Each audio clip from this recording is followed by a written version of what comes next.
Alright, YouTube, it's time for another apocalyptic update from Hierro in the Canary Islands. Of course, the island's owned by Spain, colonial province, so to speak. The volcano that started to bubble up and have seismic problems several years ago has apparently reached a new peak.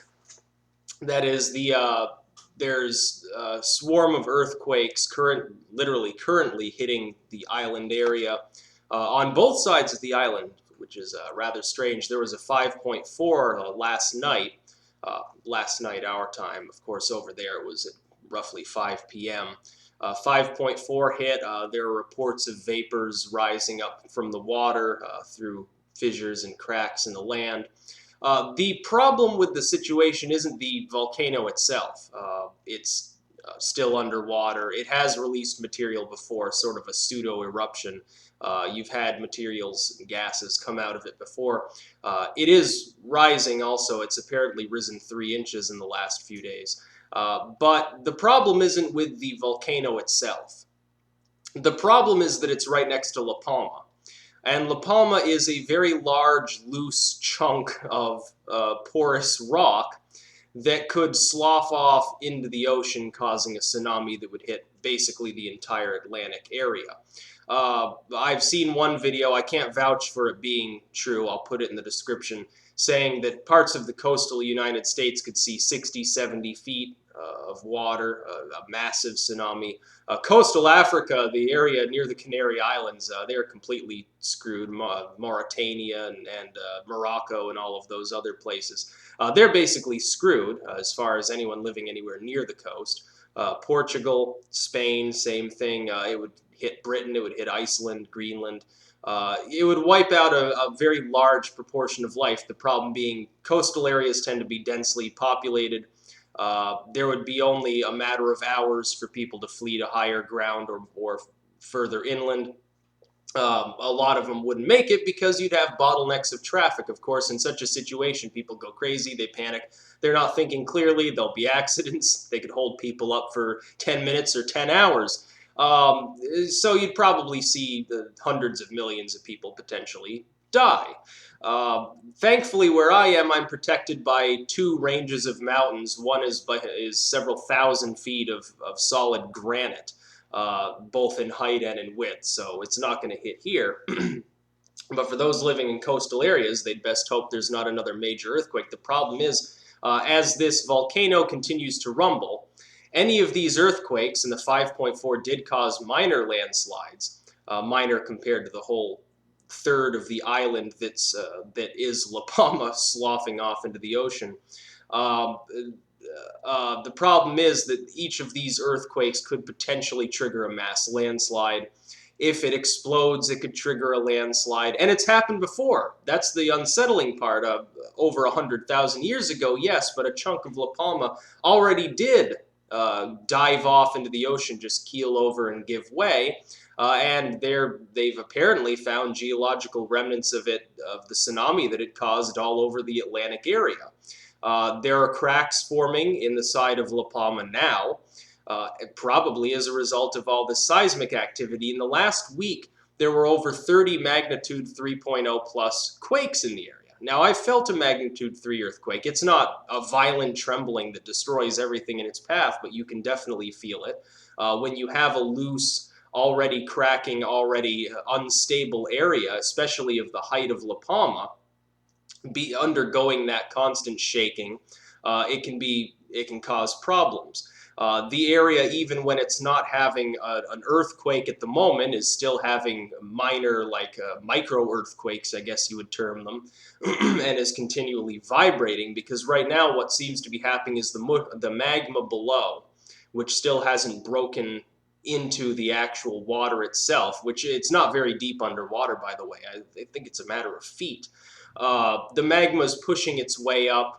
The bloat that you're seeing in this area is either caused by vapor pressure, the pressure of gas, or the pressure of the magma itself, the liquid rock, essentially. So if it blows its top, or if it destabilizes, there's your problem right there. La Palma could be toast, and the mountain just slides off into the ocean, causing that mega tsunami.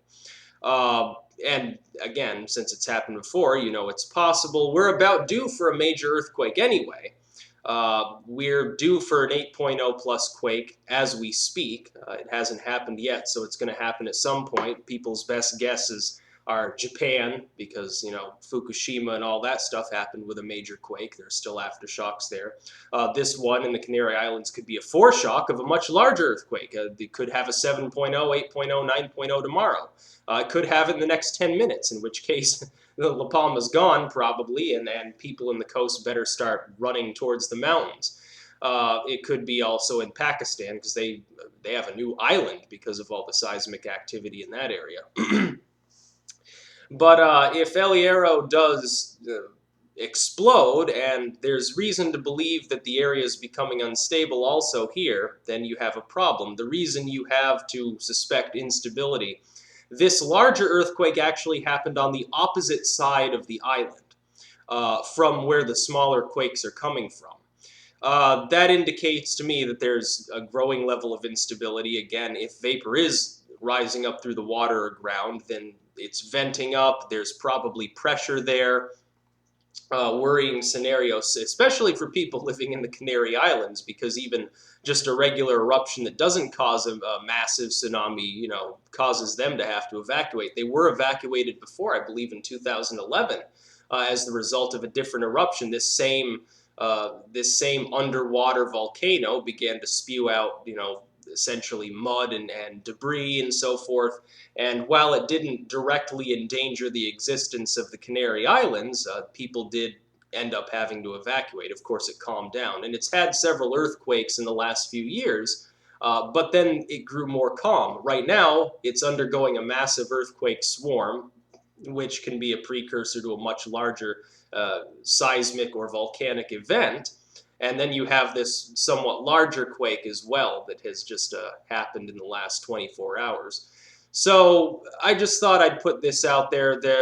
It's hard to tell the difference between conspiracy and reality when you do have documented scientific evidence pointing to this being an unstable location where a mega tsunami in the past has occurred, has come from. So it could happen, or it could be another 100,000 years that we wait. We really have no way of telling. So to everyone in the coastal areas, I would assume you would hope that the island doesn't suddenly collapse because of this new volcanic activity. It's probably worth monitoring, at least for the next few days or weeks until it calms down. It's probably worth checking the USGS map. It's probably worth searching some information on this, because if it does suddenly give way, if the volcano just explodes and rips the island apart, something like that, you are looking at an apocalyptic scenario for everyone living within up to 100 miles of the coast on the Atlantic Ocean. Especially, I know YouTube isn't as popular in Morocco, or you know, the Western Sahara or someplace like that, or you know, coastal Africa, but you know, it's worth looking out for. That's about all, and I'll put some links in the description to discussion of these recent seismic events as well. Peace out.